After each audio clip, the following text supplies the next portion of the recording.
In Northern Ireland, there are always several versions of what happened. Some local people say the King's Own Scottish borderers sent to replace the PIRAs assaulted civilians and started trouble. The army says civilians attacked the soldiers. Everyone agrees the PIRAs arrived to help the borderers and fired live rounds at unarmed civilians. Channel 4 News has learned none of the paratroopers was equipped with plastic bullets specifically designed for crowd control. This morning, police and soldiers began a search in Coalisland for a heavy machine gun lost during the trouble. Losing any weapons a serious disciplinary offence in the army. Losing something capable of firing 1,000 rounds per minute in a Republican area is a great deal more serious.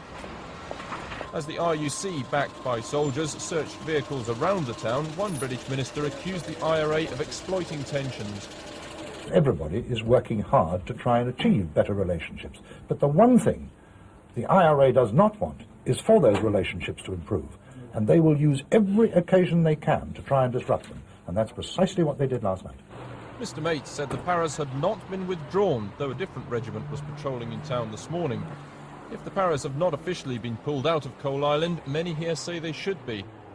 We have consistently asked for their withdrawal since about a week after they came in, because they're not suited to the job they're doing, and they're not trained for the job they're doing.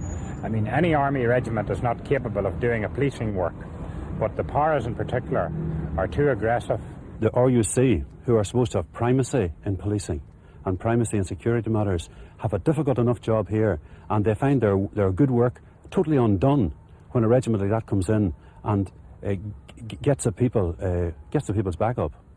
Confusion remains about whether the PIRAs have officially been ordered out of Coalisland. Today they were patrolling checkpoints outside the town only. The facts are that 3 PIRA has been pulled out of Coalisland. Now, the army officially is being slightly economical with the facts. For the second time since last Tuesday night, in which the PIRAs were involved in an incident, the GOC has decided to stand them down in that particular town.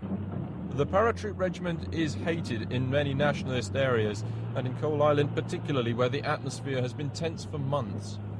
In February, British Army soldiers shot and killed 4 members of the IRA's East Tyrone Brigade in an ambush outside a church after they'd attacked the RUC station in Coalisland. One of the 4, Kevin O'Donnell, was the brother of one of the men shot last night.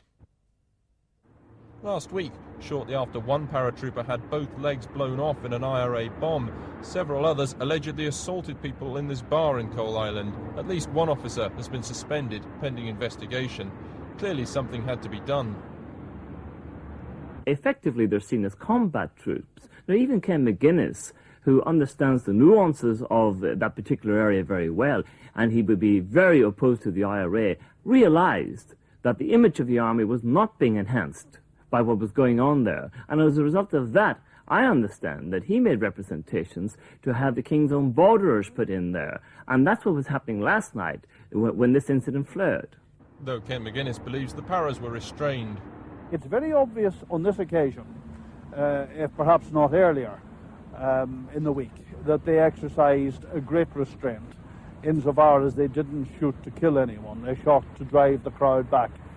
But even moderate nationalists in Coalisland say the PIRAs have no place there.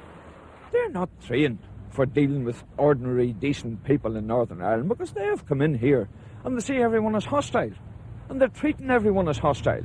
And that is a recipe for disaster. We've had soldiers here for the past 20 years. We've never had the same difficulty, and we've had difficulties in the past.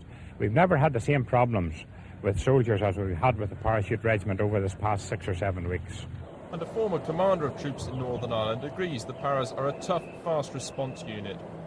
What does earn them a reputation is that they are rapid in response if they see that something is getting out of hand. Now, I don't know what happened in the initial incident at Coalisland.